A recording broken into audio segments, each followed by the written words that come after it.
Hola a todos y todas. Mi nombre es José Miguel. Bienvenidos a esta sesión. Espero que estén disfrutando la conferencia y antes que nada quisiera agradecer a los organizadores por el excelente trabajo que están haciendo. Es súper ambicioso y sobre todo en estas circunstancias.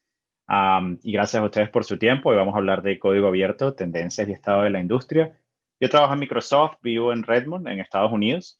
Tengo 10 años trabajando en Microsoft en estrategia open source. Empecé en Ecuador. Pero soy originalmente de Venezuela, donde hace más de 20 años empecé a usar y promover software libre y de código abierto en el sector público y privado. Me especializo en sistemas operativos Linux. Esta charla sobre el estado de la industria del open source la presento en distintos formatos, en distintos canales, a veces en podcasts, en videos. Pueden buscar algunos de los anteriores años en los que he hablado de esto en mi página web. También está mi GitHub y mi Twitter. Y lo que quería hacer hoy era contarles un poco en base a una experiencia que tengo en Microsoft de generar un newsletter cada trimestre con noticias sobre lo que está pasando en el mundo del software libre y del código abierto. Pues, cómo llego aquí, de dónde consigo la información, qué preguntas un poco me hago para tratar de ver cuáles son esas tendencias. Y se los voy a contar a través del ejemplo de 6 novedades y 6 tendencias detrás de esas novedades. Porque este newsletter que ven aquí es un ejemplo del último que hice, pues tiene muchos enlaces a cosas interesantes, a novedades como anuncios o quizás una charla, quizás un análisis, una presentación de alguien que habla sobre alguna tecnología o sobre algo que está pasando. Y yo trato de clasificarlo un poco en distintas categorías, infraestructura, en desarrollo de aplicaciones, bases de datos, etcétera. Pero también tratar de encontrar algunas de esas tendencias que están por debajo de esas novedades, ¿no? Cada link que ven aquí enlaza a una de esas novedades y en un periodo de 3 meses pueden fácilmente haber 1000 o más noticias que procesar, que analizar para poder sacar esto. Entonces son cientos de cosas nuevas cada semana porque definitivamente el mundo del open source no para y pues siempre va a haber algo nuevo que aprender. Lo que les quiero es contar a través de 6 cosas que me pasaron recientemente, cuáles son un poco las tendencias detrás de eso y luego el resto de la presentación les voy a contar el proceso para llegar un poco a esto. Y además lo voy a tratar de hacer en poco tiempo, lo cual es un reto muy, muy interesante. Pero bueno, hace algunas semanas una compañera de trabajo, Lina Hall, publicó un blog en el que hablaba de una tecnología llamada Apache Airflow. Me puse a investigar un poco, se utiliza para hacer pipelines de datos y encontré que muchos equipos dentro de Microsoft utilizaban esa tecnología Apache Airflow. Otro tema que a mí me interesa particularmente es sistemas de paquete en sistemas operativos Linux. Y me puse a investigar sobre actualizaciones transaccionales y una tecnología de la compañía SUSE que se llama MicroOS. Y me pareció interesante lo que estaban haciendo con ese proyecto. Algo que no es nuevo, porque Postgres tiene varias décadas, es un software pues muy maduro, pero que la verdad ha evolucionado muchísimo y ha cambiado desde esa base de datos relacional a una base de datos multimodelo.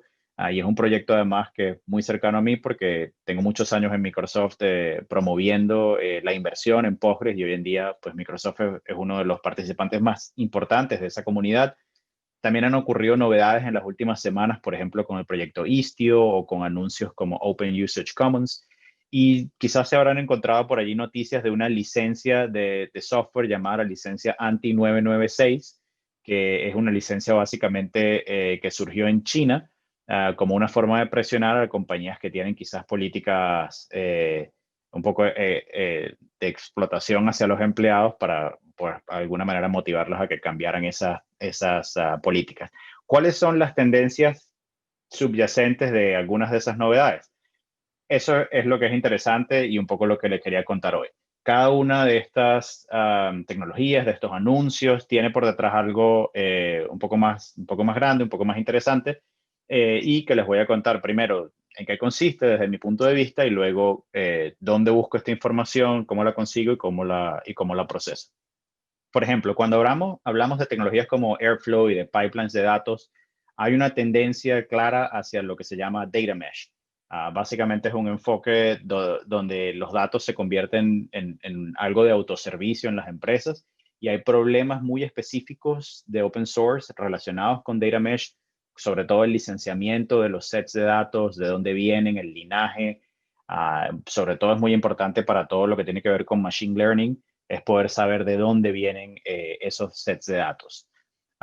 Las licencias, estas interesantes que salen a veces con términos muy que nos llaman la atención, en realidad lo que nos demuestra es que hay varios años de un debate en la comunidad de software libre y código abierto sobre el licenciamiento ético y básicamente revisitar la definición del open source que existe dentro de iniciativas como la Open Source Initiative. Service Mesh es solo una reflexión de cómo las aplicaciones están no solamente en la nube, en el centro de Internet, pero radicalmente distribuidas en todas, básicamente en todos los dispositivos que tienen capacidad de cómputo hoy en día. Infraestructura inmutable que de alguna manera define cómo pensamos hoy en día en los sistemas operativos, donde corren nuestras aplicaciones, la posibilidad de describir todas las capas de nuestros sistemas y de nuestros servicios como código, o incluso, como mencionaba antes, cómo están cambiando la manera en la que los sistemas operativos o las distros de Linux hacen sus releases. Persistencia políglota, bases de datos que en primer lugar son prácticamente hoy en día, así como es imposible o muy difícil conseguir un lenguaje de programación que no sea open source, está cada vez más difícil conseguir una base de datos que no sea open source. Y además muchas de ellas tienen gran extensibilidad y la capacidad de trabajar con múltiples modelos de datos. Y por último, cuando hablamos de gobernanza en proyectos de open source, cuando hablamos de cómo se lleva un proyecto de open source, si hay compañías involucradas, cuáles son las licencias, pues esa definición también está cambiando. Cada vez involucra más elementos de los proyectos, como por ejemplo las marcas. Por ejemplo, se sabe que hay proyectos que sus bases de usuario están, de alguna manera pueden desarrollar sus carreras especializándose, certificándose, teniendo experiencia laboral en una sola tecnología, como Kubernetes o Linux o Java, y por lo tanto, pues todo el tema de las marcas, del branding de los proyectos de open source, pues resulta muy interesante. Ahora, ¿cómo llegar aquí? ¿Cómo buscar esas piezas de información que nos permiten llegar aquí? Pues una manera de hacerlo es con datos. Y GitHub, qué mejor lugar que GitHub para conseguir datos sobre lo que está pasando, para tomarle el pulso a la comunidad. A través de la API de GitHub se pueden consultar muchísimas cosas interesantes, como por ejemplo proyectos que están trending, proyectos que están de alguna manera concentrados alrededor de ciertos lenguajes de programación. Y no siempre es datos, sino que a veces, no siempre es cuantitativo, a veces también es cualitativo. Hay muchas fuentes curadas a las que uno se puede suscribir que también utilizan la información de GitHub para entender de alguna forma qué está pasando, a menudo con una frecuencia semanal en GitHub, desde el punto de vista de repositorios, dónde está participando la gente, cuál es la adopción de ciertos proyectos. Esta es una fuente de datos muy importante, pero no la única. Yo les comparto aquí algunas de las fuentes que utilizo para mantenerme un poco al día con lo que pasa en el mundo open source. Tengo pues 20 años de experiencia con open source trabajando muy con las manos metidas en muchos distintos tipos de proyectos, pero en los últimos días en Microsoft quizás me he puesto un poco más dedicado a listarlas y de alguna manera tener una disciplina de estar al día. Utilizo muchos agregadores de noticias, como por ejemplo Hacker News, Lobsters. Hay muchos portales, como por ejemplo The Newsstack, si te interesa todas las tecnologías Cloud Native, o LWN o Phoronix, si te interesa más Linux. Hay reportes periódicos que generan muchas organizaciones, muchas compañías con distintas intenciones. Por ejemplo, ThoughtWorks genera un reporte que se llama El Radar, creo que es trimestral o al menos un par de veces al año, que está dirigido a líderes de tecnología en empresas y básicamente te recomienda qué cosas deberías estar probando, qué cosas deberías estar adoptando, qué cosas incluso deberías estar abandonando. Hay muchas newsletters, sobre todo muy de ciertos proyectos o dominios muy específicos. Me gusta mucho Postgres Weekly. Hay también un excelente para Linux y administradores de sistemas llamado cron.weekly. Hay muchos blogs, hay foros o subreddits en Reddit, conferencias. No sé mucho de escuchar podcasts, pero me gusta mucho ver grabaciones de conferencias, todos los eventos de la Linux Foundation, cuando los ponen en YouTube, o Usenix también ponen los videos en YouTube. y son buenas fuentes de saber dónde hay investigaciones, dónde hay papers que están haciendo ciertas empresas en ciertos proyectos de open source, y hay muchas otras herramientas que se pueden utilizar pues también para eso.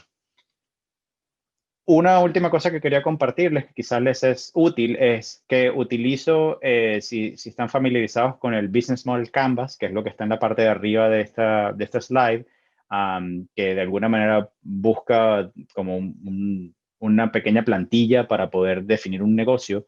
Yo adapto esa plantilla para tratar de entender esas tendencias en el mundo de open source. Cuando encuentro una noticia, por ejemplo, sistema de paquetes Snapcraft en Ubuntu. Siempre trato de hacerme estas preguntas y de rellenar un poco esta plantilla. Y si luego repites esto con 2 o 3 tecnologías más o menos del mismo espacio, pues te queda un poco más claro que la tendencia quizás es más hacia darle un poco más de agilidad a los releases de las distros por el tema de la infraestructura inmutable, o que cada vez hay más developers usando Linux en sus máquinas. Pues todas esas cosas interesantes, les comparto un par de herramientas que quizás les pueden ser interesantes. Pues les había prometido a ustedes y al team también tratar de contarles un poco esta historia lo más rápido posible, pero quiero que sepan que las láminas están ya disponibles en SpeakerDeck. Pueden contactarme a través de GitHub o Twitter como Buriado, o en mi página web jmp.soy.